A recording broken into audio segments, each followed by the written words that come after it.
Hello, everyone, and welcome to episode 204 of the NZXT Podcast, the official podcast of the NZXT community. This podcast is recorded live on Fridays at 10 a.m. Pacific Standard Time on the official NZXT Twitch. It is available to stream on demand on Apple Podcasts, Spotify, and SoundCloud. My name is Mike, and with me, as always, is Ivan. How are you doing, Ivan? How I do, baby boo. Happy Friday. Happy episode 204. It's going to be a good one. We have a very special guest today, but before we introduce them, I want to make one quick announcement to those of you who are tuned in live right now on twitch.tv/NZXT. You're in for a treat. Type exclamation giveaway in the chat or click the link that is pinned at the top of the chat. You will head over to the giveaway page where you can win a $100 gift card to the FlyQuest shop. They just dropped a bunch of new hot merch. I am very jealous of the hockey jersey. Whoever gets that is I'm probably gonna steal it from you. I gotta get me one of those. Also, if you're in the NZXT club and you are tuned in live, you're in for another treat because you're gonna get some free Poochie points. That's right, Poochie points just by tuning in live. If you don't know what the heck I'm talking about or what a Poochie point is, head on over to nzxt.co/club. You get all the details there. And those Poochie points, they're actually useful. You can use them to increase your chances at winning other giveaways. And right now we're giving away a free PC with Intel, so you don't want to miss out. Get those Poochie points, stack those coins. But without further ado, Mike, please introduce our special guest for today. All right, everyone. I want everyone here to put their hands together. Introducing 5 times Counter-Strike World Champion, former Ubisoft game designer, named one of BBC's 100 Women, founder of Misclicks, Canada's Smartest Person, and currently FlyQuest Chief Culture Officer and an advocate for equality and mental health. Give it up for the one-woman highlight reel, Miss Harvey. Miss Harvey, can you say hello and introduce yourself to our audience? Yeah, hi, I'm Steph. I am French Canadian, so was not born in the US, but I'm currently living in LA for FlyQuest. That's why my apartment is completely empty, as you can see. I have like nothing about like the basics. Yeah, and so you mentioned a lot of my bio, but what I can also add is, I was a professional player for a long time, about 16 years, but I've been in esports since 2003. So it's been like 22 years now, and which makes me, I would say, pretty OG, like double OG. Double OG going into my triple OG. And I have studies too. So for those who are a bit younger, I do have a bachelor in architecture and a master in game design. So I made sure to do a dual professional like kind of study path because, back in the days, esports was not a word, and we just gamed and we were weird. And so we needed to have a traditional path. I don't know about you guys, but I wanted to be an architect, and I picked it in a book. It was like, yeah, you went to school, high school, and they gave you a book of all the jobs. Can you imagine this? Like, this feels like surreal. It was a thick book, and like written really, really small. It was all the jobs that you could do, and like the roles and what you needed to do to study to do that job. Like, I could see that you're flabbergasted. Yeah. Mike, in case you didn't know, a book is something that it's a paper, and it's like people open it and they. You don't mean a Kindle? You mean like a Kindle? No, I don't know this. No. Sometimes they're a little bit hard if you knock on them. Other times they're soft. Yeah. Oh, like an iPad. Yes, essentially. But yeah, Miss Harvey, I know Mike rattled off like a million things on your resume, and I was telling Mike when Mike was putting together the podcast outline for today, my exact words were, "Good Lord, this woman has done a lot of things." But I do think it all starts with video games, right? So yeah. I'm curious, how did you get into video games when you were young? So I was born in the 80s. So I'm trying to, like, I gotta set the tone for Mike, you know. But I was born in the 80s, and so back then there was clearly marketing was aimed at video games, and the Nintendo is for little boys. We were like right in the era of like Barbies are for girls and boys are video games are for boys. But my parents, I guess, they didn't get the memo, and my family didn't get the memo because I was a lonely child, and I had video games and Barbies, and there's pictures of me wearing the clothes of my Barbies at like 5 years old with a Game Boy in my hand. Like it's just never been something that I was raised to understand. I think I only understood that girls in the 90s don't play games way later, like when I was in high school, and then people like, what the hell, you're playing games? And so it was always part of everything I did, and it was not the only thing I did. Like, and it was in everything, like art, sports. I did lots of dancing, I did just pretty much everything you can think of. And my parents just put me, hey, you want to do this class? All right, let's give it a shot. And then I would just do it. Gaming was part of it. What were some of your favorite childhood video games? So one really funny thing is my parents bought me a console and then 2 games, and that's it. Like, they didn't, I don't know, it feels like it was a Kindle with 1 book, another Mike reference. But it was legit. Like, I got the NES with Mario Bros. And then I got like maybe one other game on the NES. And then I got the Super NES with Super Mario and Mario Kart, and then that was kind of it. And so it's very interesting. So I guess it has to be Mario, because until I got a PC around like 10 or 11 years old, it was only Game Boy and Tetris and Pokemon. Oh yeah, on the Game Boy I had Tetris and Pokemon. That was my two games. And then question for me on the sports side of stuff. Was there anything you found yourself to be exceptionally gifted at on the touch and grass aspect? I was decent at everything. So my dad is actually a pro athlete in hockey, which is so cliche as a Canadian. yeah. But he was a pro in hockey, and so I got definitely gifted his gene, like from his bone structure to his competitiveness. And he would bring me everywhere. But I think one thing I didn't like wasn't that much of a fan of team sports, which is ironic because I love team video games. So I preferred like swimming, tennis, anything that was more like solo, because I could grind it on my own.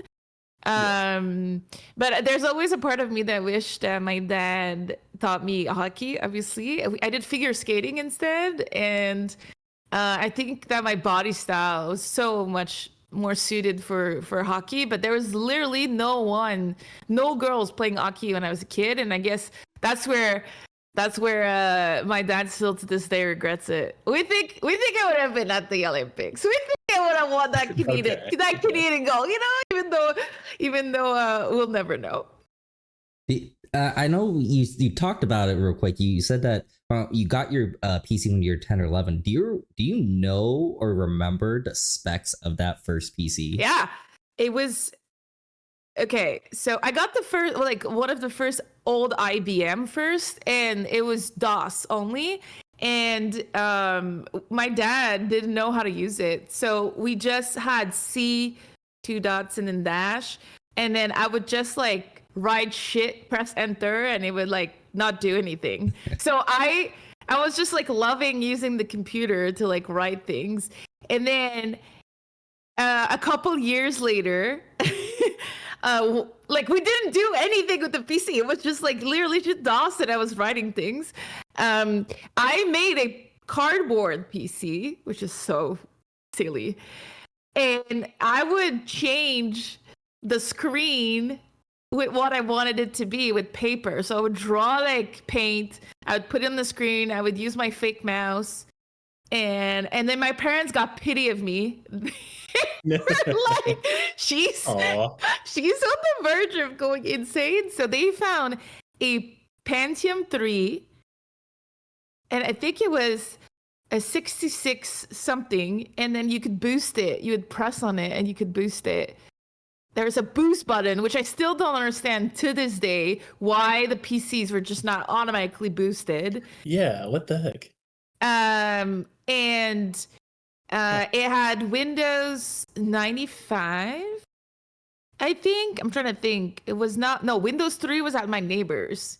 So it was Windows 95. And I started intensely playing the pinball game in Minesweeper, because those came with the computer. Low key, those games were addicting. Yeah, they were. The pinball one, my cousin and I would go on the phone before multiplayer. We'd go on the phone, they would just play pinball and then tell each other the eye scores. Yeah. So eventually with this PC, you basically got into kind of Counter-Strike in general. So like what got you interested in CS? So in high school again, it was prom time in Canada, and I really wanted to go with this boy, and his best friend told me that all he did was play Counter-Strike, and he told me actually he plays Soldier of Fortune, and then he was like, but there's this new game called Counter-Strike, and it's kind of popping up, so I don't think you should watch. You should start playing Soldier of Fortune. I recommend Counter-Strike. And so I was like, sure, but I didn't have a graphic card. My PC was kind of mid. So he was like, let's go across the street to a LAN center, which, again, Mike, those were somewhere there was a bunch of computers. And you went there because your computers is not good enough, and you can play on LAN, which the internet was not good enough then. And there was a deal. It was $5 for 45 minutes of Counter-Strike and a poutine. Ooh, that's a good deal. And it is an amazing deal. And so I went there. I still remember to this day, it was February 14, like St. Valentine's Day of 2003. And I was so bad. But the atmosphere at that LAN center was... It was like I instantly found my tribe. It's like I didn't care about the guy anymore. I cared about like everybody else in the LAN center and like playing Counter-Strike and trying to get good. And that's how it started. Well, you definitely got good because you ended up becoming a professional player at the game. Yeah. So how did you actually segue from... This game is pretty fun. I like it. I want to go to this LAN center and eat poutine all day with my homies and all that. To, I'm actually going to take Counter-Strike super serious and I'm going to play competitively. So I started by being like the mascot of the local LAN center because it became like our youth center, I would say. We would like go there after school or before going out to like anywhere, or, like the movies, whatever. We'd always go there and like, oh, what are we doing tonight? And then we would do something. And they had a semi-professional team representing the LAN that would compete against other LANs in the province. And so I started being like their mascot, their sixth player or whatever, and I would show up. And then at one of the event that I showed up to, there's two other girls who came to me and they were like, you know, why don't you join our team? Let's make a team. And I was like, I've never competed. I'm only playing in public servers for fun. Like I've never even played a matchmaking game because there was no matchmaking, and they were like, you know, and they were like, we'll show you. And that's how it started. So it started by two other women or girls who locally physically told me to join their team. And then after that, we started competing in the circuit. We were awful. We were always losing every single game, but it was so fun to go to the events and just like hang out with the people and learn. And then all of a sudden we discovered there was a women's circuit. There was a World Cup for women. And it started being my dream to be not only going to the World Cup for women and represent Canada, but also a little bit later win it. Yeah, you won actually. I think you won 2 world championships, correct? I won 5, but 2 in I'm trying to think, 1, 2, 3 in 1.6, which is Counter-Strike, the version that in between 2003 to 2012 was very popular. I'm looking at the timeline here. The Canadian Divas in 2004, the Czech Six Divas in 2005. Placed 5th in the Electronic Sports World Cup. And the SK Ladies, you played with them for 4 years, won 2 world championships. That's a lot going on. What was the? And I know you said that you were on the women's circuit, but what was the esports scene like back then for women competing at this level? The interesting thing about esports back then is there wasn't like an event every month. There was like 2 or 3 major events and 1 World Cup. And so all the games were at this World Cup and everyone met each other. So there was the Dota World Cup was at the same time, like all the other games at the same time. But CS was always like the king of the games, right? It was always the last game. It was always the biggest game, most money, more people watching, etc. Oh, watching, because no one really watched the games.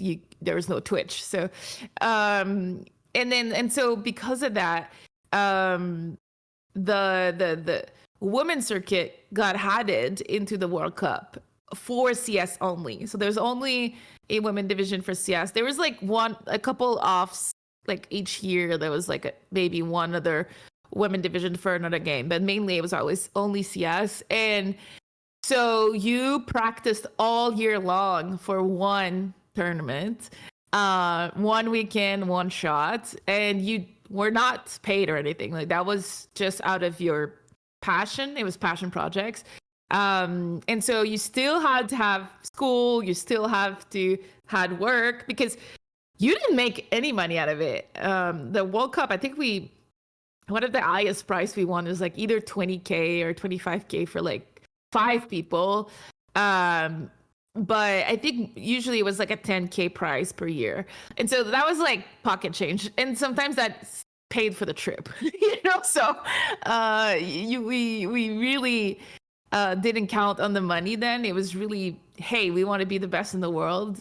And I think there was something pure about it. Because even with the players that I work with now, especially in some of the newer circuit, like if there's no salary, the players retire. And that's not something that we did. We didn't have any salary and we played, I would say even sometimes more than pro players now. So I think this circuit there was no women gamers anywhere outside of Counter-Strike. And the World Cup. Like everywhere else I went to a local LAN. It was 500 men, 1 woman, and I was the 1 woman. So that was the landscape. There was no women. You won a couple championships when you first began. Which one do you think was like more significant or means more to you? Was it winning the 2 world champions at the beginning of your career? Or when you founded the United? That's a good question. So this might be difficult to understand, but each milestone that I've done, I think has shaped a part of my life, but also sometimes even the competitive landscape of women in gaming, right? And women in esports. And so sometimes it's really hard for me to say this was my biggest milestone or because they all did and accomplished different things. But definitely, I think when we created United, that was a very special one because I really felt like I was kind of over getting tokenized by men in the industry. And so I wanted us to start our own path without being the girls team or the women's team. And so we made our own esports team back in 2010 and /11. And my boss at the time, I was working at Ubisoft, they didn't have any esports program. They're just like, okay, we'll pay for you to go to the World Cup to play Counter-Strike, which was not their game. Which is such a bizarre, like if you think about it, it's so bizarre. But I was an employee they really liked, and they wanted me to represent Ubisoft at the World Cup in Paris and play in Counter-Strike and win it all. So we won twice as a Ubisoft team in Counter-Strike, which I think is kind of mind-blowing. Like this is not something that would happen nowadays, I feel. Yeah, and you mentioned Ubisoft, and you were just working there. I mean, you were working there as a game designer, which is pretty crazy when you think about it. Because how did you pivot from, you're dominating in this game called Counter-Strike, winning world championships, to, I'm gonna work at Ubisoft and design video games? How did that happen?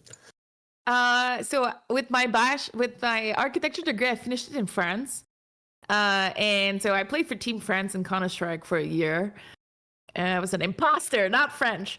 But while I was doing that, there was like, when you study abroad, it feels like it something clicked in my head where I was just like, I just want to live and not follow a path. And when I came back, well, while I was there, I applied for design school with my architecture degree.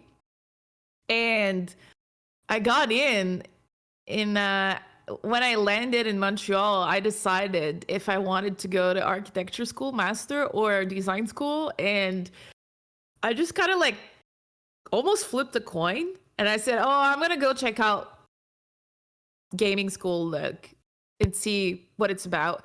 And the whole time I felt like an imposter because I had just won World Cups, but no one cared about esports and gaming and Counter-Strike back in the early 2000s. Like absolutely no one. Everyone didn't understand why I was in the gaming program. Like it was just really weird. But in my mind, it just made sense. But there was still like, I know I don't belong, but I want to be here. And Ubisoft made, at the end, they made like speed dating interviews with every employee and with every student. And then I got the internship. I remember we were all like, all the students were hanging out after the speed dating interviews, and everyone was like, I'm so confident it went so well. And all I thought was like, I thought it was fucking hard and I don't think I'm going to get it. And then I ended up getting it. So, and so that's how my Ubisoft journey started. But even at Ubisoft, no one cared for the longest time. I was like, I would have to take 2 weeks off, not paid, to go do the World Cups and stuff like that. And I would come back, gold medalist, no one cared. Like it was not talked about, no one cared. And it was only like 10 years later at Ubisoft when we did the United thing and esports started getting big and Twitch exploded that like, oh, we have an employee who's like at the top of Twitch, one of the biggest women on Twitch. What the fuck? Yeah. So yeah, it was way after. Yeah, that reminds me of like when Rudy and Mike tell me about their video game accomplishments. And I simply don't care either. I'm just like, whatever. Yeah, it was kind of like this, exactly like that. It's the constant battle of new generation trying to convince the old folks. Like listen, old man. We got here's because a lot of times it's like we kind of like we're in the trenches of the games and things like that. And for us, like obviously, like what means something to us, it's we have to make sense of it to a lot of other people because the way that they evaluate things and the value of things. As I'm getting older, we sort of realize that, right? We have to kind of meet them where they're at because ultimately it's them that we have to convince. So it means the world to us. It means the world to me that I might get diamond in League of Legends this season, but to Ivan's like, I don't know what that means. Yeah. You know what I mean? Do you think being a pro player influenced your video game designs? Oh yeah, absolutely. I think I think it still influences my day to day. I'm someone that is super attention to detail. I'm someone that loves to iterate and get better, and like get feedback and like work on the feedback and improve, and like, and I think that's like my pro career, because like every day you do VOD reviews or demo reviews or like game reviews, and you review with your team, and they're critical. They're gonna be like, what the hell are you doing here? Like, this is so bad. And you're just like, you like, I kind of have to fight back. I did this because of that. And then at some point you have to give in, or the other person has to say, okay, I get it. But like, there's a lot of that kind of stuff. And so for me, when I designed, I wouldn't let go of things. Like, I'm like, hey, this little thing, the polish part, or like what I'm moving, it's clunky. There's something wrong. Like, you know, and I was very, very feeling, but also detail focused to that. For me, the gameplay was everything. And I know that, you know, it doesn't make me necessarily a good or a bad designer, but like, I was really about gameplay first, and then everybody else working on the game made the game like its old, like, you know, like the I don't know, like the narration, like the music, the sort of like the way that the player feels when they're playing the game. That was like everybody else in the game making that happen. So for me, if you stripped all of that and just like played, that was my part, and I freaking love doing that part, you know. What would you say was the hardest part of game design? Hardest part of game design is understanding that the game is not yours.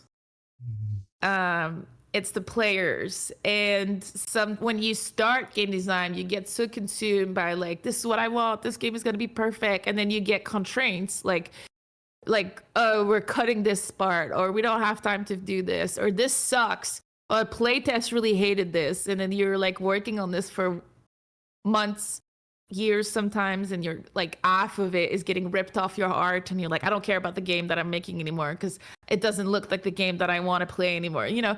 And so like conciliating your I would say baby, it's not your baby, it's everyone's baby, and understanding how to make the best game in the end with these variables is very, very challenging at the beginning. And now that's something I really liked. At the end, I was just like, I love that it's not my baby, it's everyone's baby. And I would think, oh, this idea is way better than mine, let's implement it. And you know, but when I started, I remember the first project that got killed that I worked on, I took like 2 months off. I was just like, I can't do this. Like, I've been working on this for 4 years. You killed my project. Like, I'm out. And so I think that was the biggest challenge. You talked a little bit about it, and I do want to, like, I know, like you said, that it's for the players. These game designs is for the players. Do you think the industry does a good job about including player feedback into it? Or do you think they take it and then they kind of go on their own kind of spin? You know, I don't think they do, but at the same time,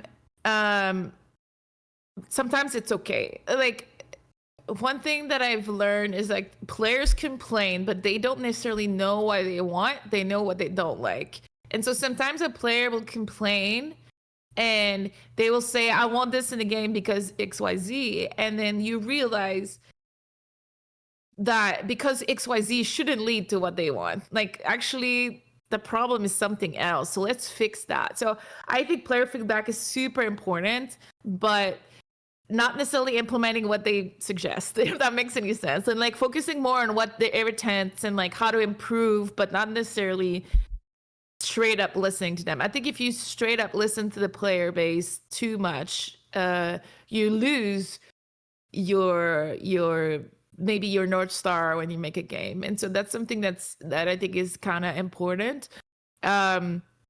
And I also think that game design, still to this day, like I used to say that 15 years ago, I still say that. I think that game design and dev companies are not agile enough. They're very rigid when it comes to trying things and making it perfect and like just not going with the flow. I'm used with Counter-Strike, who would release like things that are like sometimes are trash updates, and you know, that's fine because they would fix it like the week after. But I feel that in there's like an era at esports, end of 2010s, early 2020s, where people are so scared to release the wrong patch that they don't take any risks.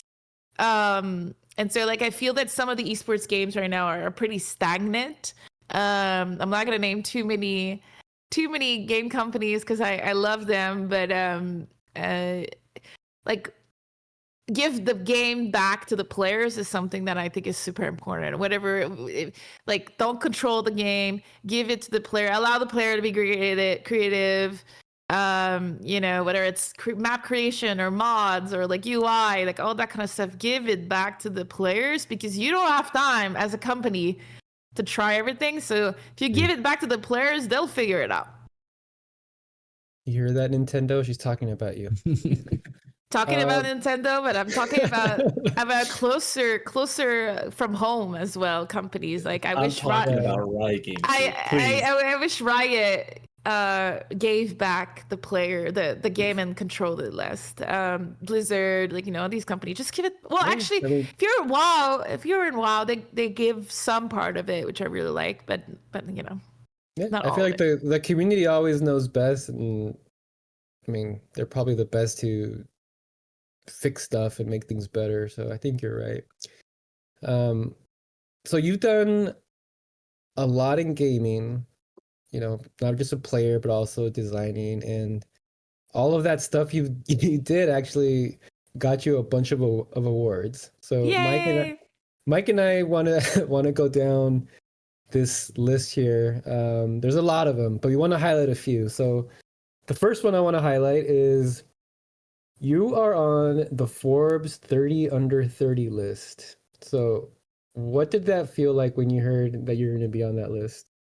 That list was special because also it was, I think it was in 2014, if I'm not mistaken, but I don't know how I got on it, which is now I can submit people and I know that you can apply to be on the list. Like, you know, there's like a process, but I feel that back then it was like really a committee. I don't know how I got on the list. And that for me is like very special because I'm like, what the hell? Like you can play the game award, like the game, you can play the game as in like submit your name for awards, but that one was like completely unknown to me. I thought it was really, really cool. I don't know what much to say, but I think every award that has nothing to do with me competing, it's like hey, we love what you're doing in your career. Here's an award. Is like, wow, every time is so special. Because I can't do anything about it, right? It's not like I'm working and I'm like, I really wish I'm going to win a Forbes 30 under 30 while I'm working right now. You know, like it's just kind of, you do your thing, you and then boom, like it shows up. And those feel very, very special because you can't control it. Well, I can control if I win or not a World Cup. I can't control these other awards. Yeah, and I didn't even know you can vote for people. I'm gonna submit my vote for Mike to be on the 1 millionth under 18. Hopefully you get that award. So, the other award I want to highlight, you were on the BBC's top 100 women's list. Yeah, which is another interesting award. How did that one feel? Because the 30 under 30 is one thing, but to be like you're one of the top 100 women, like that must have felt interesting, right? That was really freaking cool. I think that might have been one of my favorite like non-competitive awards because it was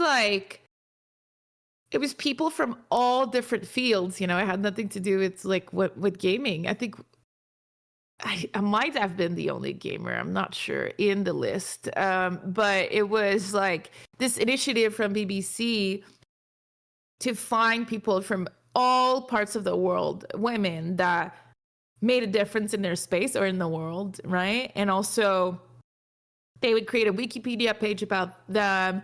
There's also initiatives that like push women on Wikipedia because apparently, like, I don't want to say the wrong percentage, but there's like a drastically high percentage of Wikipedia pages are men. And so they wanted to like help change that narrative with like 100 women.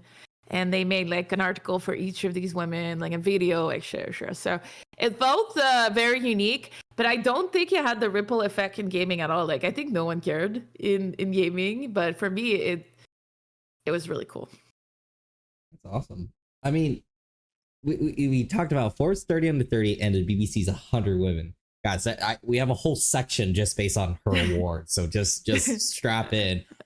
Later that same exact year you got on the BBC's list, you also won Canada's Smartest Person.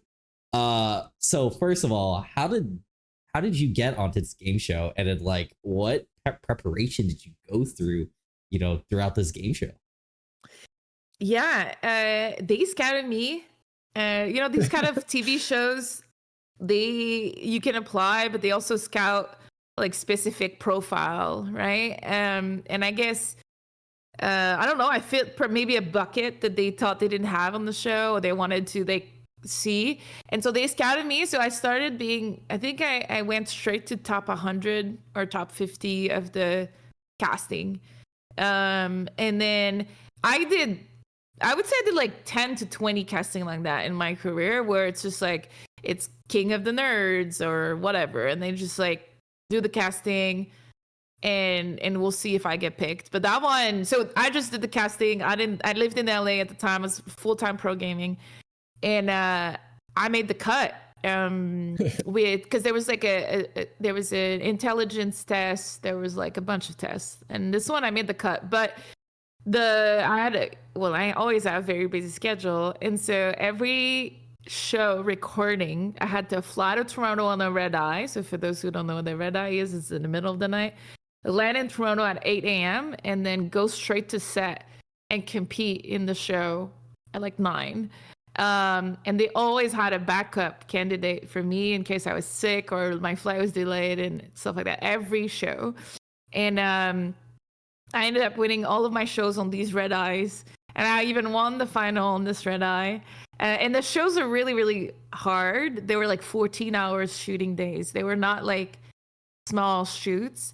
And I thought they were extremely professional with the shoots. They would go to replay to make sure that every like little thing that we did about the intelligence like was fine. And like, they were like pretty intense about it. I've done a couple other game shows where honestly they did not care at all, to be fair. They just wanted like entertainment, but this one was really fair, and I really really enjoyed it, and I can't believe I won, especially because there is a category called linguistic, and I was English in Canada and I'm French, and so that one was really difficult for me. And I completely bombed the social category because apparently I trust everyone and I'm very gullible. So every time like someone was lying and you would like to decipher that they're lying and these kind of things, with like your social thing, oh my God, I bombed it. I thought, it looks like they're telling the truth. And then everyone is like, oh, they're lying. And I feel like, what? And then I was always wrong. I picked always the wrong people for the social category. That was my worst. Right. You're very humble, because I think if I would have won an award where I was like the smartest person in that country, I would not live that down. Like I would be wearing hats like Canada's Smartest Man, or that'll be like in my Twitter bio, or my email signature. So, but the people competing were like, it was really wild. There was like the first woman helicopter pilot to fly in combat. There was like cancer researchers that were like, it was pretty wild, but I think the context was very specific. It's a game show, it's under pressure. There's like specific categories. So yes, there was like logic and maths and all that kind of stuff, but there was also like music and body. And I told you guys I'm like pretty good physically, so there was like a bunch of different things like that, and I excelled in all of those ones, and I was decent in the maths and stuff. And so in the end, like I think like maybe book smart people, there was a couple people who were better than me, but like the overall, I got lucky. I know you talked a little bit about this. You said that, out of like, a lot of people don't care. Like a lot of people in the game space didn't care that you won like the BBC's 100 and stuff like that. But you did win something in gaming. You'd won the Lifetime Esports Achievement Award, Esports Award. So one, can you tell us a little bit about that? And two, do you have advice for anyone that like is starting out in esports? Because I know there's some people in the audience that are interested in joining the industry. Do you have any advice for them of, you know, those that are dreaming of leaving a legacy like you did? Yeah, that was the first. I was the first woman inducted, and I thought that was so cool. I don't know. That one, it was in the pandemic, and I cried.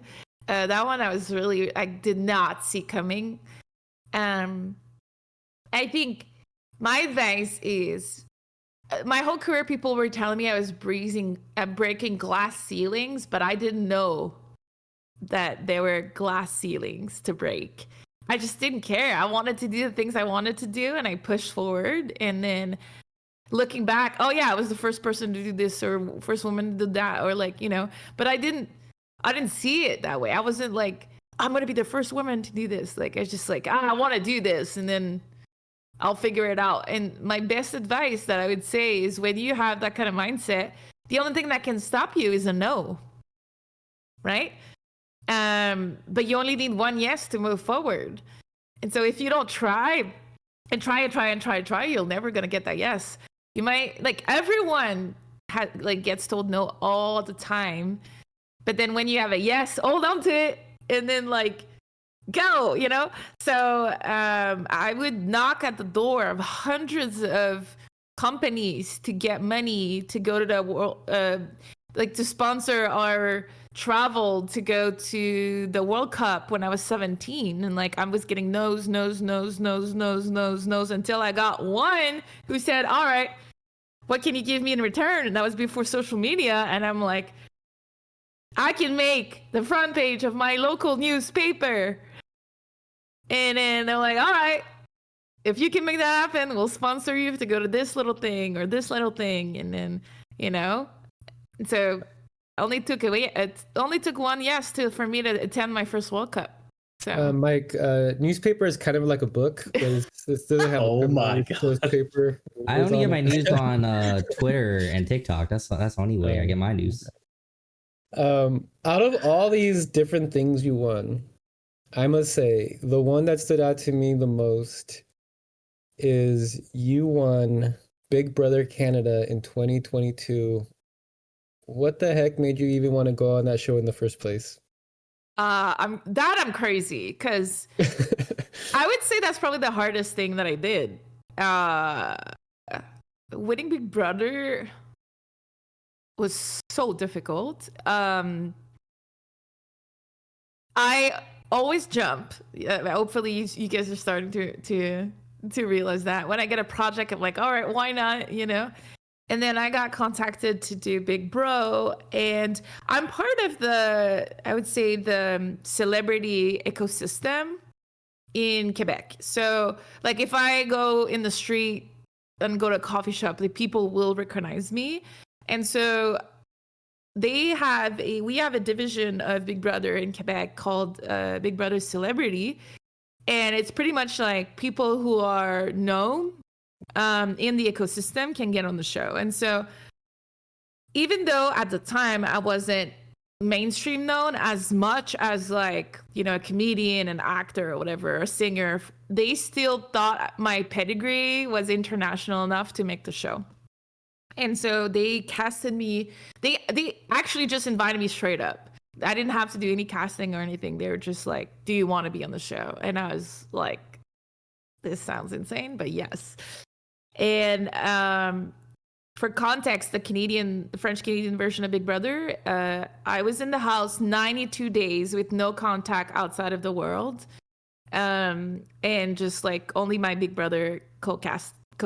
And the reason why I thought it was the hardest is, like, whenever you compete, whenever you're down, whenever you have something, you have a lot of tools in your toolkit to close the day and start the new day, right? And so like, let's just say, Mike, you're struggling today, you can call your mom, or you can Google, ask ChatGPT, I'm struggling today, or go to Starbucks, or eat, like, I don't really know. Like, you have opportunities, or like your loved ones will tell you, like, don't give up, blah, blah, blah. Or, you know, you can watch Netflix, so change your mind. In Big Brother, this does not happen. It is a social experiment. You are a rat in a lab, and they keep injecting things to mess up the house because they want entertainment. And so when you think everything is chill, that's when you're probably gonna get fucked. It's the moment to get comfortable, for sure. Exactly. And so I honestly think, you know how there's like these studies, these social experiments and studies are illegal now when they mess up too much with the brain. Like, for example, like the prison and the prisoners, like, you know, all of that is illegal. Well, Big Brother is that, but you sign a waiver and you're like, Oh, no. yeah, you can do it, whatever you want with me, and you can also film it. But you're on TV, so it's okay. That's basically what they're saying. Yeah, that's what I'm saying. And like, I love my Big Brother staff, like the people that made the show. I think they're incredible. I can't believe that they do something like that. But it's kind of wild that it's legal. Because I'm not gonna lie, like, they are. Yeah, I don't know. It's very the brain, and I think one of the reasons why I also won is the stamina and like the resilience of like being a pro player. I never quit, and you know, it's until the last round. Until it's the last round in Counter-Strike, you can always come back in overtime. And that's how I did my Big Brother. I think I have the third longest. I think I was on the block, if you guys know Big Brother, in danger. I have the third longest in the world of the amount of time that I was on the block and in danger. It's funny you say that, because I was actually thinking that your experience gaming probably helped you a lot in this, because you said, you know, you had to just be indoors and isolate yourself from the world, which I feel like I know it's like a meme, right? That the gamer trope is that they're in their basement and like not talking to humans for, you know, days on end. But do you think that your gaming experience actually helped you on that? Absolutely. Did, right? Yeah. Absolutely. I think decision making definitely helped me. Understanding the rules. Sometimes like the contests are pretty complex, and you go in the room, they tell you the rules of the contest, and then you get like 2 minutes to ask questions. And if you don't think about the questions or an angle or something there, that's it. Like, that's your only chance to think about it. So I would always try to find the loopholes, or like, okay, like, I mean, like, how can I prepare for this game now, even though it doesn't start until X, like, you know, I would always going with a strategy. And I think that really was because I was a gamer. And I want to say I caught COVID in the house because I went to Big Brother twice. I went to the All-Star season this year, actually, in January, which was fun, but also I won, so I got really targeted instantly. So anyway, that's another story for another time. But the in the first, I got COVID, and I don't know if you guys remember in 2020 and 2021 and 2022, the COVID era. It was wild because I had to be isolated in isolation. So I was stuck in a room by myself for 10 days in Big Brother, while the contestants were like doing their things in the house. I couldn't even interact with the contestant. So imagine playing a social game where you can't even interact with the contestant. It was like, it was a bit alienating, but at the same time, like, I didn't go outside for 22 days because we have like a tiny balcony, and I was fine. It's the production that forced me to go out there. Like, you haven't seen the sun in 22 days. You gotta go. And I'm like, honestly, I'm fine. They're like, no, you gotta go. I'm in my habitat. You can't make me go out. No, I feel like there's so many advantages to being a gamer too, because you know, from a tactical perspective, you're always sort of looking at the angle of things, and your level of awareness, I think it's much more heightened, right? Because when you're in a match like that, you're almost kind of in a match in game, I guess you could kind of parallel that too, right? You're always looking for the new angles, what's going to come next, how do you approach it, how do you attack it, how do you defend, how do you go on the offensive, whatever it might be. Your alert and like senses are always up, and I feel like that's a huge and core benefit that people don't talk enough about being a gamer. And also, you've run through simulations of things that could happen so many times that you just like, it's second nature for you to be able to predict like your environment and things that could happen around you. So I think you also kind of referenced this earlier today where you're like, you know, I think I'm just like I think I was like the only gamer here. It seems like being a gamer is pretty on brand. Obviously, you consider yourself a gamer. People see you as a gamer. You know, I would imagine first and foremost, because that's how you're branded everywhere you go for the most part. But looking back at your experience with Big Brother, do you feel like during that time you sort of ascended beyond just being a gamer and people saw you as more than that? Yeah, I think so. I think the fact that I was on a block, like in danger so much, I became like the resilience story for all the seasons after that. Like every time someone is on the block too long, they'll reference me in the show. They'll be like, I don't know how Steph did it. Like I've been on the block twice and I just don't understand how she did it like that many times. I think I was on the block 9 times or 10 times. Dang. That's another medal right there. Yeah. And so honestly, I forgot. And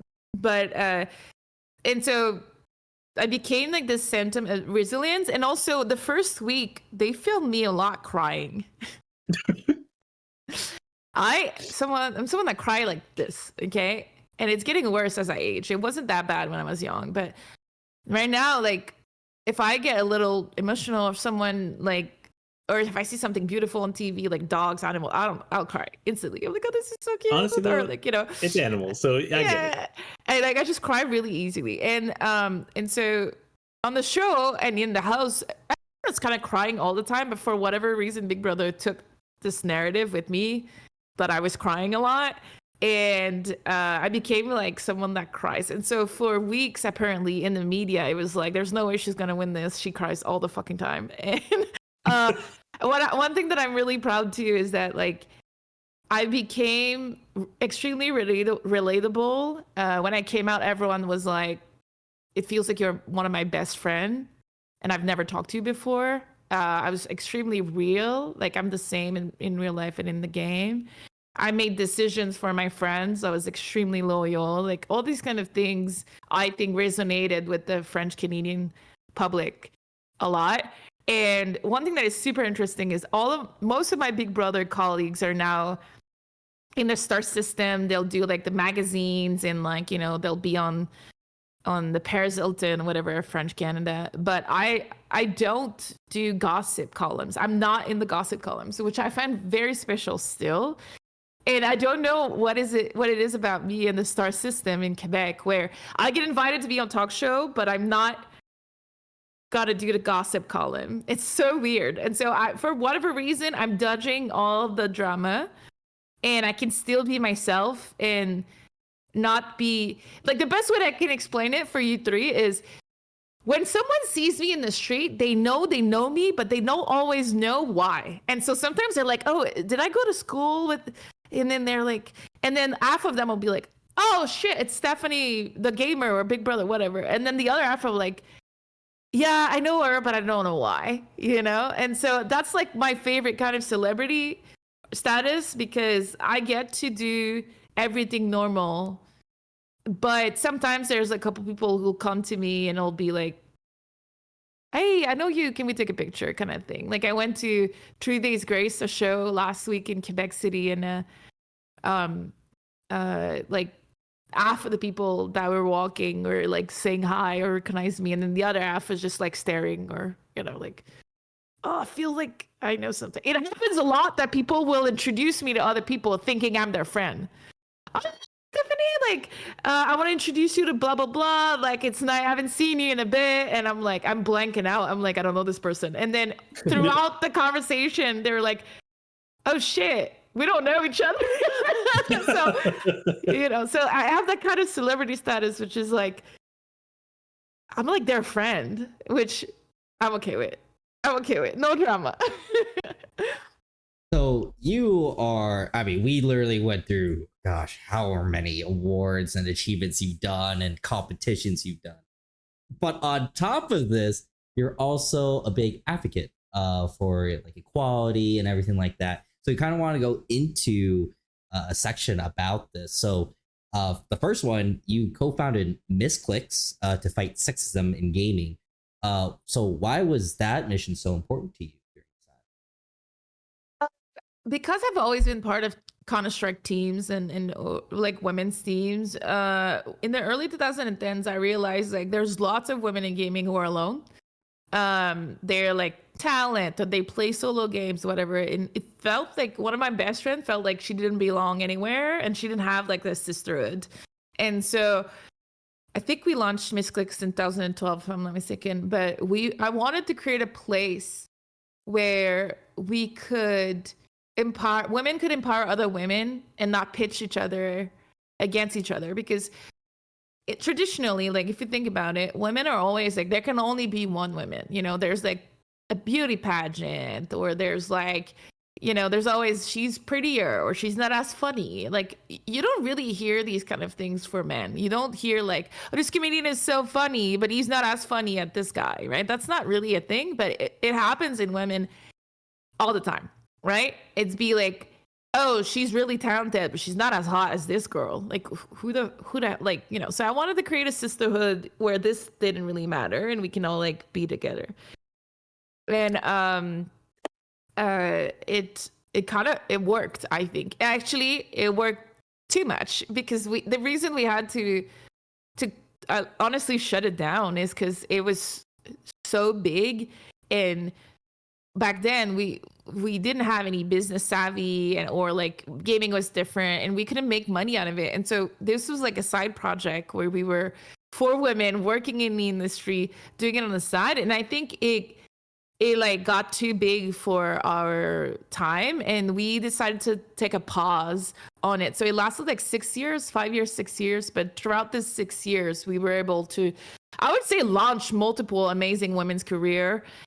We had daily shows on Twitch. We were incubators for women. We did mixers at gaming events where we did a bunch of networkings. We really were one of the first, I would say, big high-profile women gaming community that was both competing but also talent. And like, we had a website where we showcased every woman streaming, and that was really important for me to like, hey, you're a woman, let's add you to the list of our streamers. So like people could go on our website and get news about women in gaming, see, oh, I really like StarCraft. Oh, these 3 women are streaming StarCraft right now. And then we click it, stuff like that. And I think, it was amazing. And it made me realize there was a need for it at the time. Absolutely. And then nowadays, those kind of communities are everywhere, right? Women in gaming, and like, the gamers and wigs and international women in gaming. Like there's stuff like that everywhere. But back then, I think it was something that was needed. Much needed for sure. And you also work with the International Olympic Committee on Esports Inclusion. How did that whole thing come about? So I got invited, as I think we were only 2 players around the world, to be part of the Esports Committee forum at the IOC in Lausanne. And so this started, I think, in 2018. And we started advising the Olympics about esports. And I think when we started, so I don't have my tongue in my, like, I will challenge authority. Like, I didn't care. It was the International Olympic Committee of the president, who just stepped down, I think last week, actually. But what I cared about is representing my people, which was gaming, and right. And so the first time I went, I remember we were in the room and there was like high people at every game company, and like, and the Olympic people, they were just talking to us as if like we needed them. And like, they didn't really understand what we were doing, but like they were kind of looking at us as if we were not good enough for them, kind of. And I remember the first time I like kind of challenged that, and I was just like, look, like, we don't need you guys. You guys don't need us, but we also don't need you. Like, this is not about like what you guys want to do with us. This is like, this has to be a partnership. This has to be like collaborative. And I remember being very intense. But for the first couple of years, we were meeting every, I would say, couple of months. And then the pandemic hit.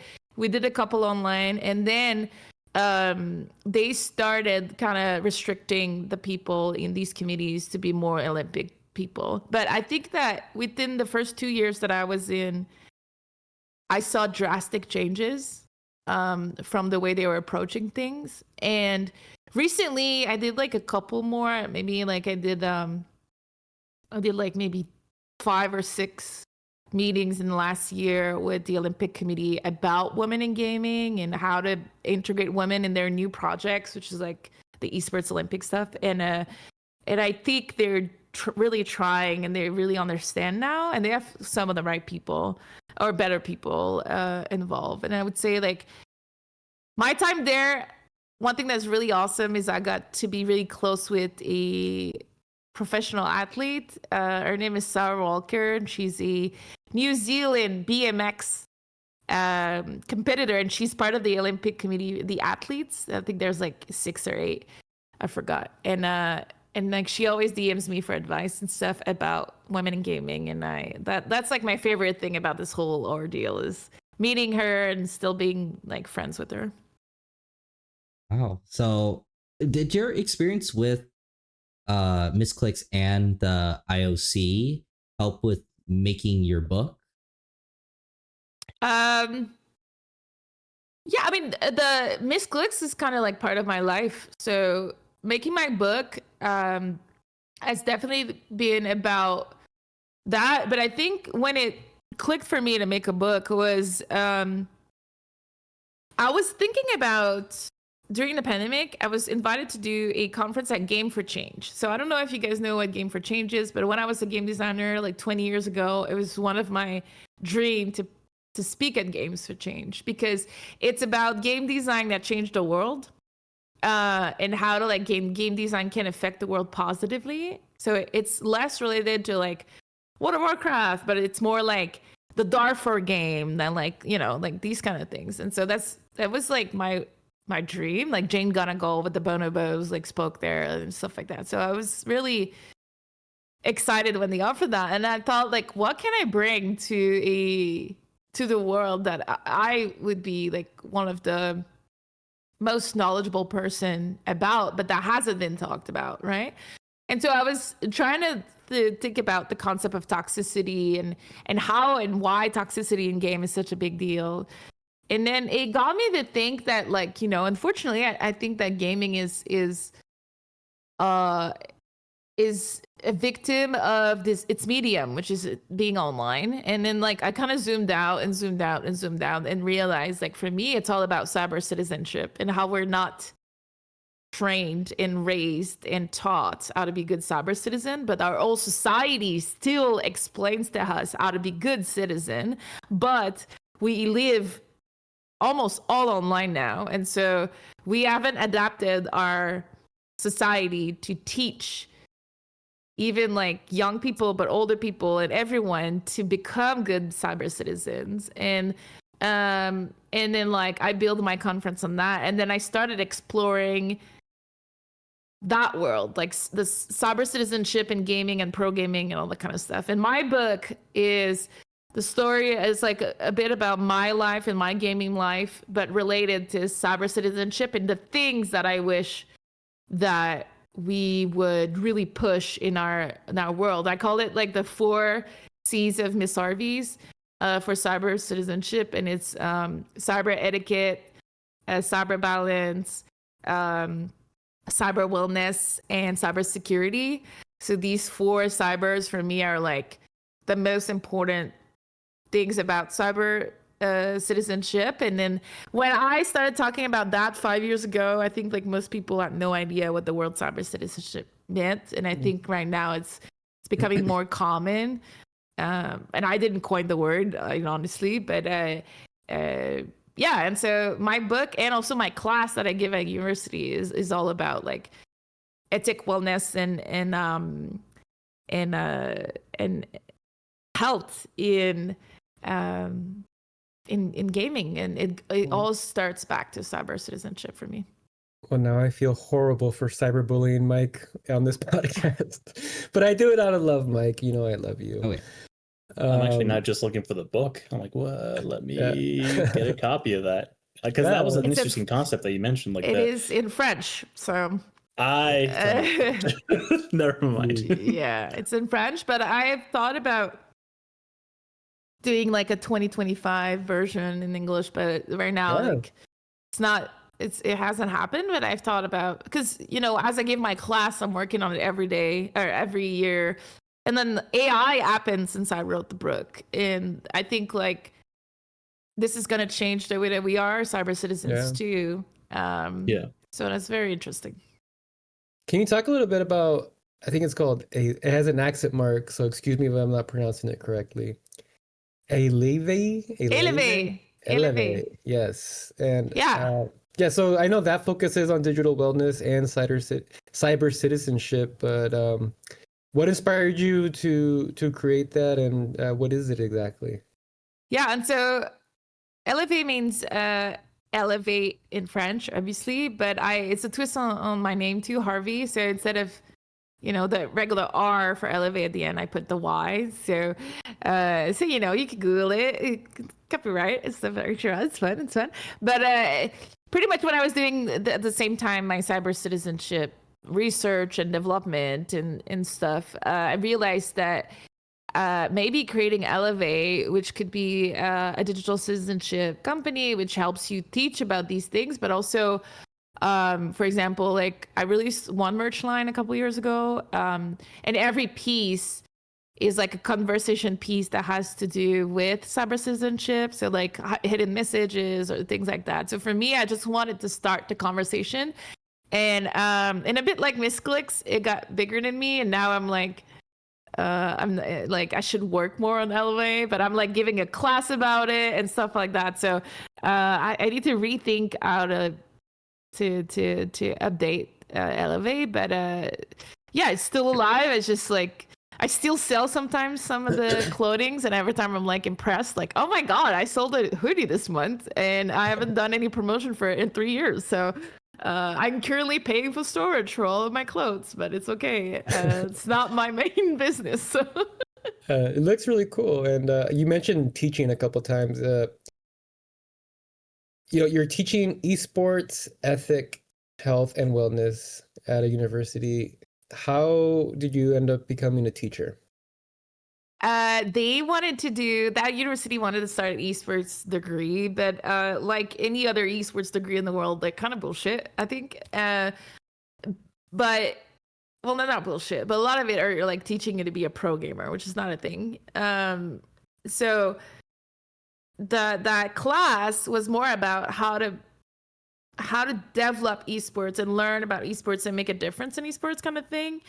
And they contacted me to do one of the class, and they kind of tell me like, what class would you do? But would you want to do? But they kind of felt that the health, wellness, and ethic one was gonna be like the perfect class for me, and they were not wrong, because it's by far extremely motivating and I'm gonna say difficult to build that class, because I'm not a teacher by trade, and so it took me like each class. I give like 14 classes of 3 hours per year, and each class was about like 20 to 30 hours of work on the first year to build. And then so like it was an insane first year when I built the course, but I think it pushed my reflection about cyber citizenship even better. And the way that I frame my class is we'll talk about a topic about being a citizen and a cyber citizen, and then we'll like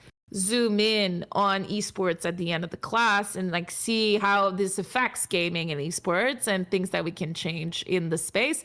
And so I have lots of students who have nothing to do with gaming. They're taking it as a side course because they're working in event planning, or they're like going in psychology at school and stuff like that. And they take my class as a side class because it's not like, you don't have to be an esports nerd to take it. I really also, this is another challenge. How do you make a class for like people who know everything about esports and people who know nothing about esports without being like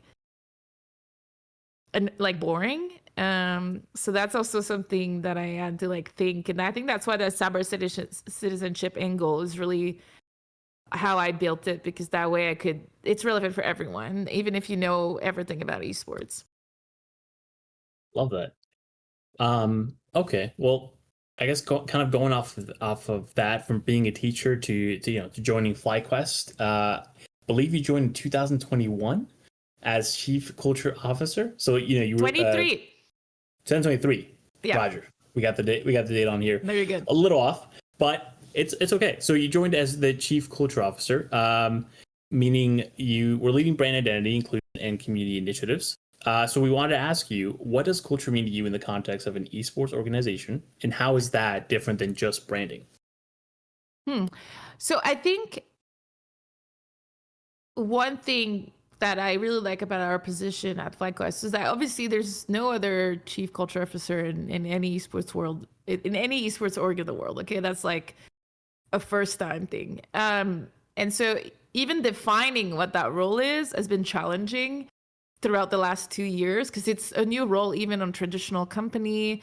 It's not a needed role. It's more like it encompasses like a lot of things. And I think for me, one thing that I realized throughout my esports journey is I always thought that pro gamers were treated like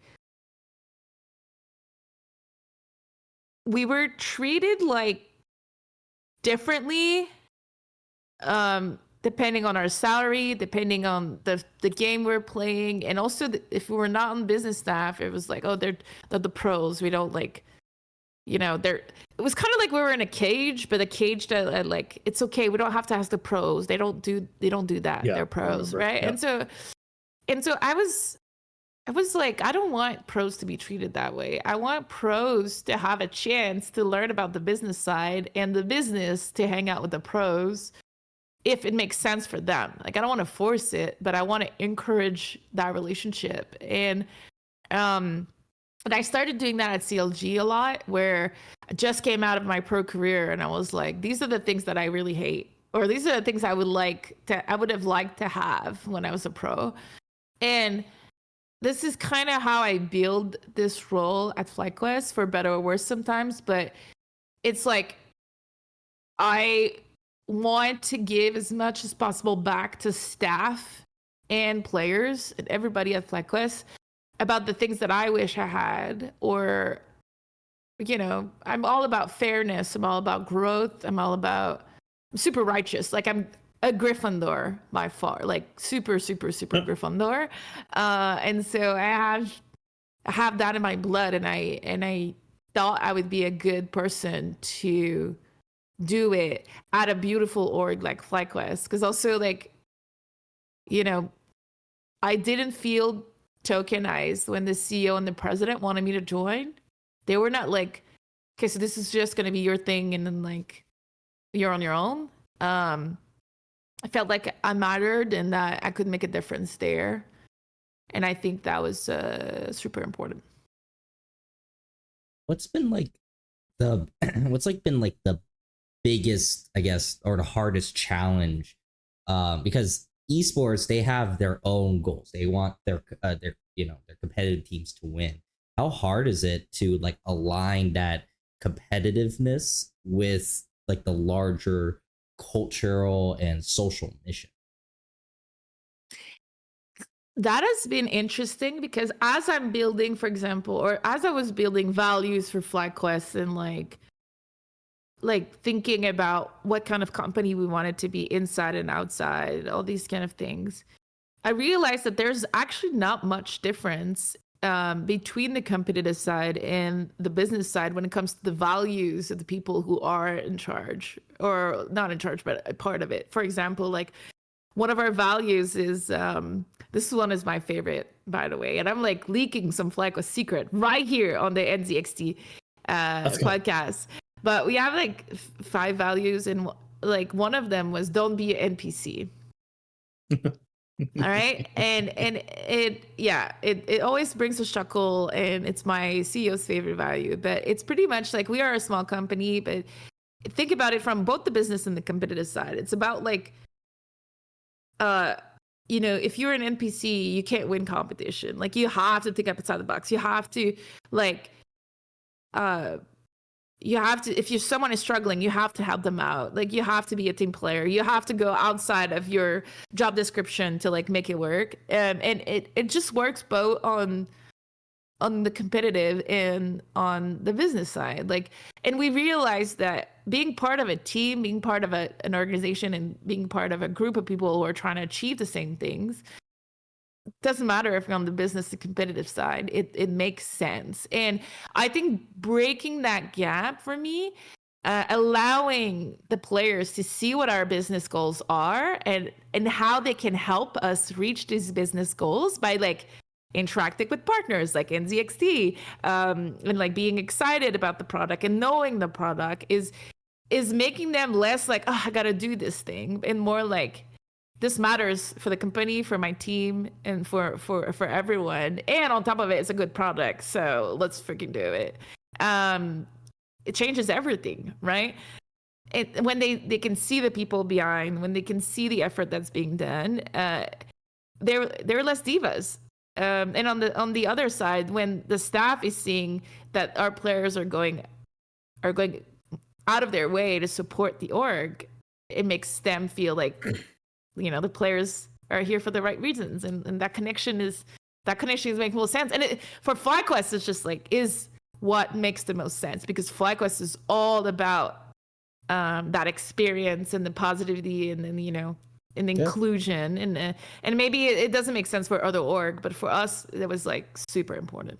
Yeah, and we definitely feel it as your partners too. I don't think anything we've ever brought up to FlyQuest that we wanted to do has been met with no, we're not going to do that, or we're not going to consider that. It's always, sure, let's do it, or we'll figure out how to get it done. So even like, something simple, you would think, right? Like, can Miss Harvey be on the podcast? There's been other people we've asked, but they're just like, there's no way in hell you're ever going to get Miss Harvey on the podcast, or whoever it is, right? But so yeah, I'm glad that you're there and you're building that culture, because I agree with you. I think it's super important to be excited and care about your work and want to contribute to not just to meet the business goals, but to really lift up those around you, right? And I think you're doing a really good job, so keep it up.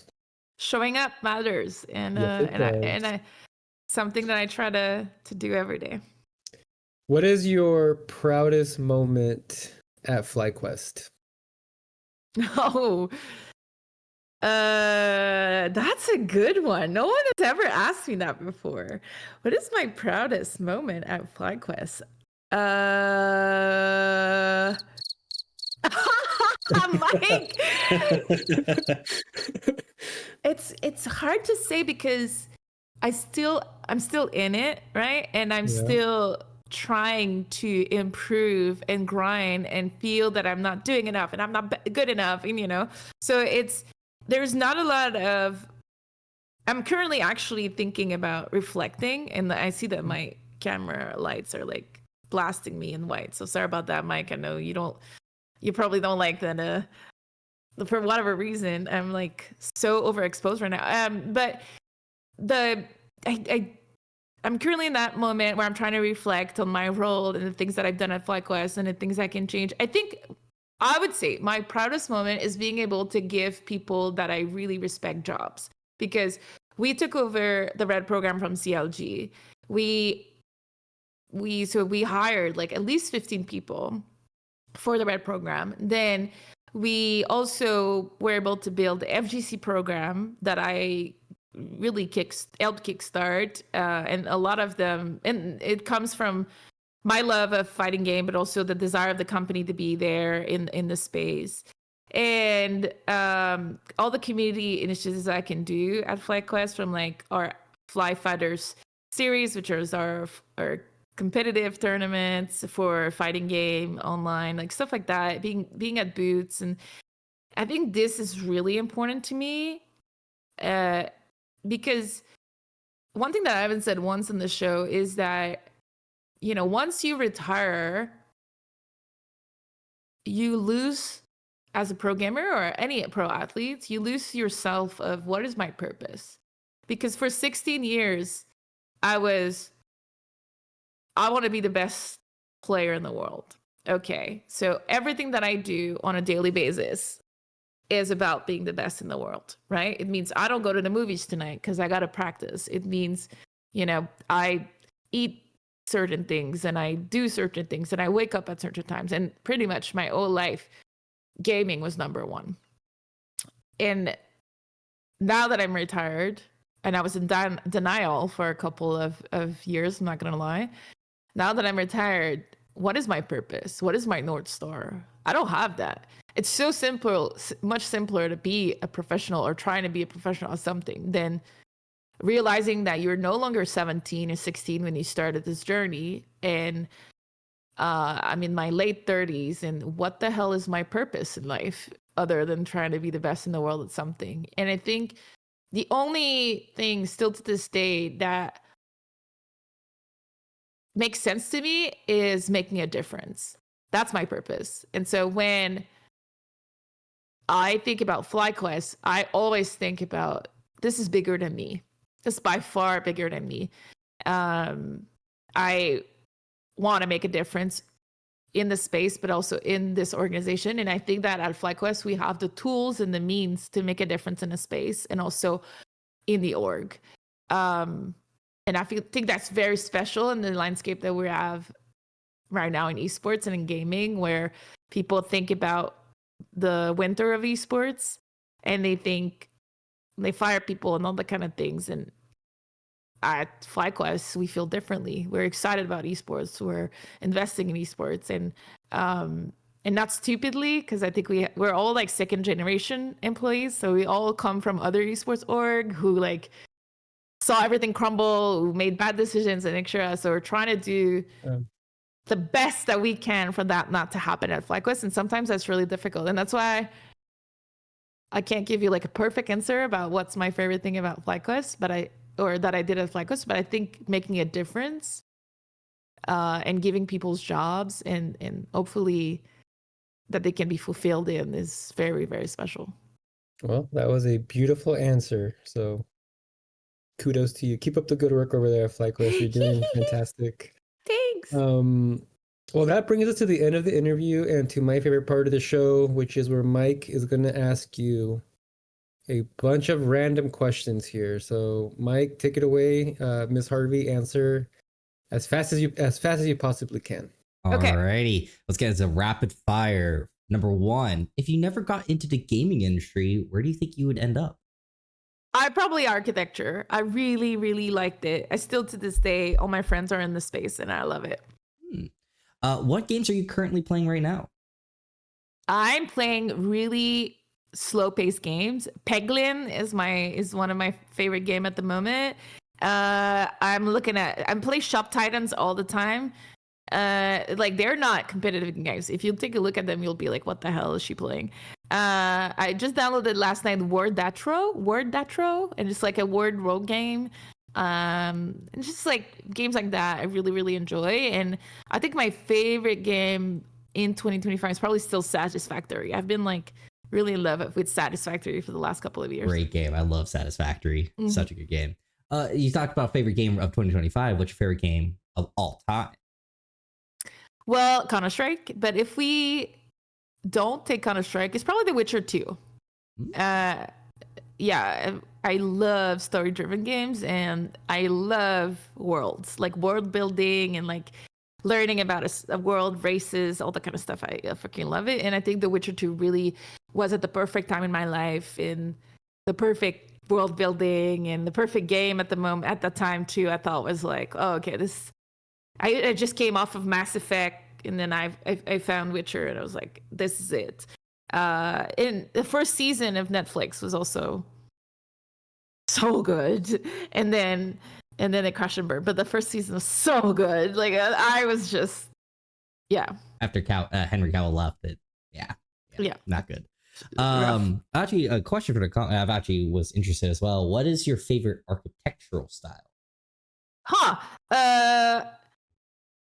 So I really like restoration. But not restoration, but like you take an old building and you change the purpose of the building to make a new place. So for example, I love like old churches in Quebec that are being repurposed to being condos or like apartments and stuff like, or old malls in the world where they're repurposing the second floor to be like apartments, and then they give back the place for locals. But I think like this is where like the concrete meeting wood is like what I like the most, and I think it comes from my studies. I like every architectural school has a specialty, and I think the Quebec City one is really about preserving the history while reinventing the space, and I think that's something that I really like. Wow, that's awesome. What is the most expensive item you have in your Steam inventory? Probably a couple $1,000s. I have like lots of knives and special guns and guns that were taken out of the games too. I used to have IBP olive stickers for a long time, and I sold my inventory 3 times. What I mean by that is like it gets really high, like maybe 50K, and I'll sell it, and then I'll keep a couple skins, and then these skins increase in price, and then I'll sell it. And so I'm at my third, like I kept a couple skins, and then and I think my inventory is like 45 to 50K right now, and it's probably only like 20 items. And so we'll see how much I keep and how much I sell soon. Jeez, 40, 50K. Well done. AK or M4? AK, even when M4 is always better, I really like the AK. I just like the way that it feels. M4A4 or the silenced? I think I really dislike the non-silence, but I understand there was like 2-3 moments in my career where I had to swap because the meta was just too strong, and I really didn't like it. But yeah, so silence. Would you rather have only a flash, a smoke, or a Molotov? A smoke. I think that you can use the smoke in the sandbox and in any moment more than the other two. I think the other two are riskier with less rewards, I think. Smart. And what is your favorite CS map of all time? And why is it Dust 2? I think it's Cash.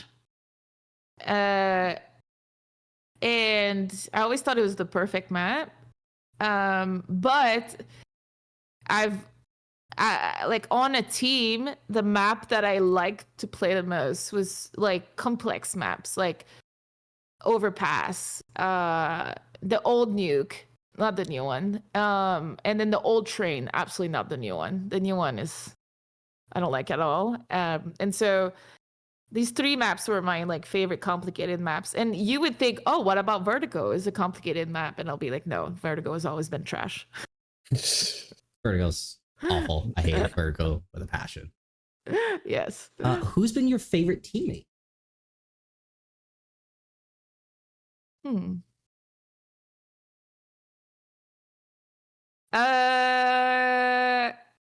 I have to say it's probably Potter, but this is very interesting because Potter was also a very difficult teammate. But I was not an easy teammate too. It was interesting. I think Potter always pushed me to be better, but in ways that I didn't see at the time because I was I cry for no reason. So, and she made me a better human and have amazing resilience. But I think I was always a bit emotional or a bit like caught up with the way that she would say things.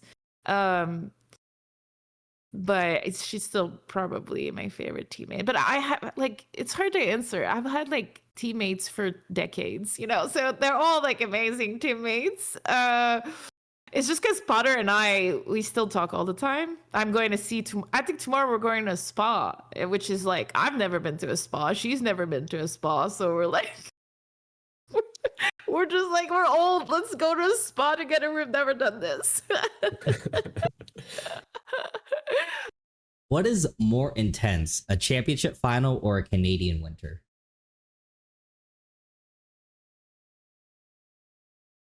I'm gonna say championship final because it's so condensed. But honestly, Canadian winter are pretty rough. I think Canadian winters are 1 or 2 months too long. If they were just December, January, and then in February it would start to melt, that'd be it. That'd be the gold. But when it's still March or April and there's still snowstorm, you're okay, I just can't do this anymore. They're really rough. Imagine for someone who's been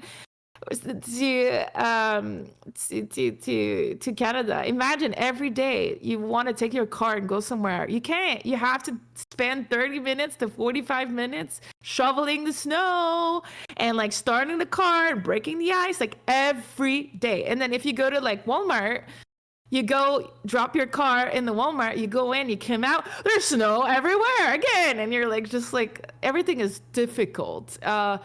Just you think about going to school and having put all of your winter stuff and then everything is wet after. It's just it's really not convenient. But if you only have to do it for 2 months, not so bad. What is the best Tim Hortons order? Oh, that's a good one because I don't drink Tim Hortons because I don't drink coffee. But one of my colleagues, MP, actually she's in the chat right now. I just saw her name. MPI Archambault told me that Tim Hortons started doing matcha in specific Tim Hortons, more in town. Maybe it's a test. I don't know. And I would say as soon as they do matcha everywhere, it's just going to be matcha. So right now, my Tim Hortons would be probably a London Fog. I think they do London Fogs, which is a tea with vanilla. But yeah, I don't drink coffee. I've drank 2 sips of coffee. I don't like coffee taste. Don't like coffee cakes. Like tiramisu. Just not a coffee person. It's very weird. I'm with you. I don't drink coffee as well. Great. I got what are your thoughts on Montreal bagels? Okay, so I had one actually 5 days ago because on my flight back in the Air Canada lounge, I thought the breakfast was kind of mid that day, but they had Montreal bagels, so I took one. So I don't think I like the war between Montreal bagels and New York bagels because I kind of both think they're mid. I just like regular bagels. Yeah, but there's a bagel store everywhere in Montreal, every couple of blocks. Too many seeds, right? They're just really hard. Wait, Steph, you're in LA now, right? Yeah. I got a recommendation for you after this. I'll shoot it over to you. I literally had the best bagels. It was 2 weeks ago. I was down in, I think, your neck of the woods, and it's this little unsuspecting shop, and it's the bread is just different. It's a very fluffy base. It's not the hard stuff you gotta you know what I mean, use your teeth to get out. I'll shoot you the recommendation after. There are Montreal shops who don't do Montreal bagel styles, and I like them. I love bagels, honestly. If it wasn't too calorific, if it wasn't as much calorific as it is, I would eat it every day. Agreed. And speaking of food, what would your last meal be? Man, I'm a foodie. I love every food. So the thing that I don't think should be my last meal, but if you average all the food that I eat would be my last meal, it'd be like poutine with extra cheese and spicy sauce with a side of rice. Or Mexican rice or something, and maybe like a couple dumplings sparkled in the rice, because these are the things that I eat the most, like Mexican bowls and rice and let's go poutine and dumplings. But I love everything. It's really hard to pick. That is the weirdest last meal request I've ever heard in my life. Mexican Dude, I'm the weirdest. And dumplings. The other day we went to Vegas, and I got pho, and then we were sitting across a Mexican truck, and I got pho with a side of Mexican rice. It's just like, I really love Mexican rice. I love rice in general, any kind of rice. It's like half this lobby's Mexican, so we agree with you. Okay. Indian rice or like any kind of rice. I just love rice. Which is so weird. So weird. Let's see. Oh, one Canadian stereotype that is actually true. I would say most stereotypes about Canadians are true. When you speak to someone from Toronto, they do say sorry, like the "so" a little bit more. When you hit someone in the hallway, or when someone hits you, I'll say sorry. Like I'll be like, "Oh, sorry," and they hit me, and I'll say like, we do love hockey a ton. Just most of the stereotypes are true. My biggest stereotype myself, I would say, is probably the poutine. Like, I'm just obsessed with poutine to a point where, like, if I go to Canada for a week, I'll eat like 4 poutines, and like I still have my craving, and I'm like, after the 4th one, I'm like, okay, I think I'm okay for a couple weeks, but like I'm super poutine and cheese intense, like super cheese and poutine intense.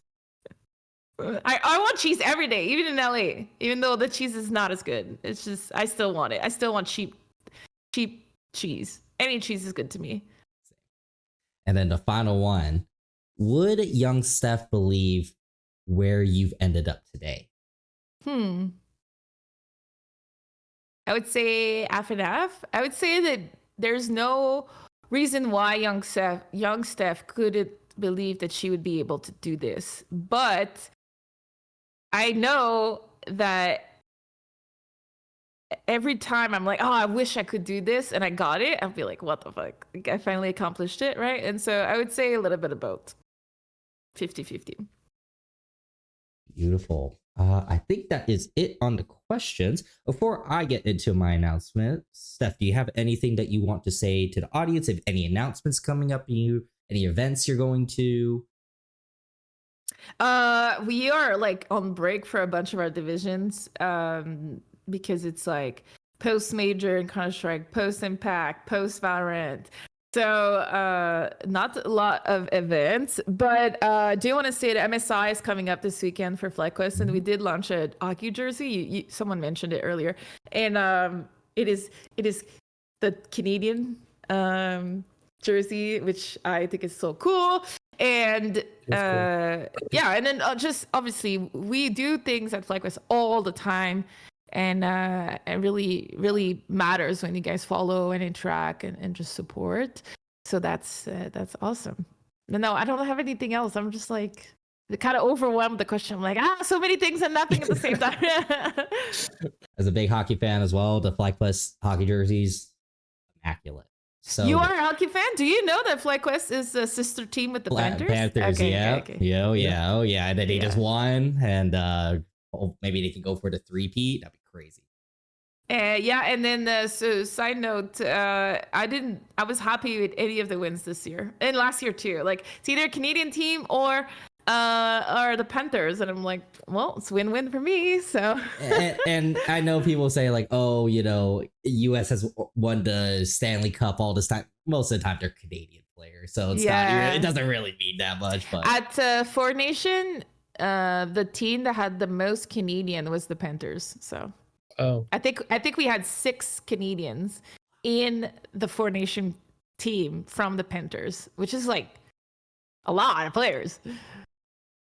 Oh, So I love really hockey. proud of that. I'm excited for next season, though.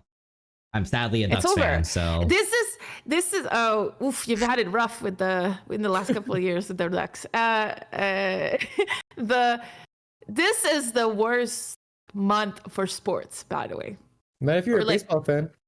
Yeah, but I was gonna say, yeah. This is the best time for sports if you're a baseball fan because I guess- there's I guess, nothing to yeah. compete with baseball right now. It's only Yeah. baseball, and that's But I feel like all the other sports Yes. fans have like they're on the chair with their eyes open, you know what I mean? And then like they're being forced to watch only baseball now. yeah, this is the worst time for sports, honestly. But there's like 1 week in October, or 2 weeks in October where everything is at the same time, and it's like the best 2 Beautiful. weeks. It's beautiful. Yeah. So I can't wait for it to be back, but at the same time, as a Canadian, I'm like, no, take your time. Summer's great. Very true. I mean, that's why I guess why Canadians love hockey is because you can't leave your house, so you just have to watch the hockey. I think that's why Canadians are good at video games too. Very true.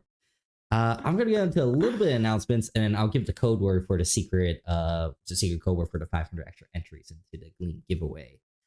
Just real quick, we're giving you an NZXT PC free NZXT PC with Intel. You go to our club, nzxt.co/club. You guys can earn Poochie points. You can see in the chat, people are getting their Poochie points. You just participate. Thank you, Ivan. You participate, get free Poochie points, and then the more Poochie points you get, the more entries you get. So just keep doing stuff in the quests, get free stuff, and every month we also give out a bunch of free stuff as well. So please join the nzxt.co/club. We're also giving away a SN8100 NVMe SSD. Too many letters. With SanDisk and WD Black. So go to nzxt.co/SanDisk. We're also going to give away a NZXT motherboard on top of that as well. So go ahead and go to nzxt.co/SanDisk. We're also doing an in-person feedback event this summer at the NZXT HQ. If you're in SoCal and want to help shape the future of our products, apply now. You guys give some great criticisms, and those that are selected get some very exclusive gifts for participating. So you can go to nzxt.co/summer 2025. nzxt.co/summer 2025. I'll put that link in the chat real quick. Oh, not that one. This one. We just launched our new micro ATX case, the H3 Flow, our newly updated H9 Flow, Kraken Elite 420, and a line of Kraken coolers, Kraken Plus coolers. So take a look at nzc.co/new stuff or !new stuff in chat. We also have a couple sales going on. We have an independent sale going on, an Amazon sale going on, and a refurb sale going on. So go to nzc.com. There's tons of stuff on sale right now, so go take a look, guys. Seriously, like, this is the best discounts you get right now. So for the secret code word for 500 extra entries, I originally the code word I haven't given yet. Please refresh your Gleams, because I updated it, because as I was talking with staff and just hearing, I have the list here. So it's CS champion, game designer, Forbes 30 under 30, BBC 100 women, Big Brother champion, Canada's smartest person, advocate of equality and cybersecurity and citizenship, teacher, chief culture officer. There's so many things listed, and there's probably still stuff I haven't even listed as well. NZXT Podcast guest. NZXT Podcast Yes. guest. That's the next one. That's the 11th one. Please refresh your Gleams, because I decided to make the code word next stop astronaut, because I don't know what else you could do at this point. I don't know what else you could do. I think you just have to be an astronaut at this point, because I don't know what else you can accomplish. So secret word is astronaut? Next stop astronaut. Oh, next stop astronaut. I want to try it. I read that as make sure to refresh your astronaut, Gleams. like she was gonna eat pasta or something. That's, oh my goodness. Yeah. It works. Yep, perfect. That is our secret code word for 500 extra entries into the refresh your Gleams. I just updated it. But that's our way of saying thank you for everyone joining us, and thank you, Miss Harvey, for joining us on the NZXT Podcast. And remember, tune in live on Fridays at 10 a.m. Pacific Standard Time on the official NZXT Twitch. And don't forget to listen to previous episodes on Apple Podcasts, Spotify, and SoundCloud. If you have any questions for us, go to NZXT on social media platforms or podcast@nzxt.com. You can send us an email and tell us what you think. Thank you, Miss Harvey, again for joining us on this podcast. Well done on all your accomplishments, and see you guys next time. Bye, everyone.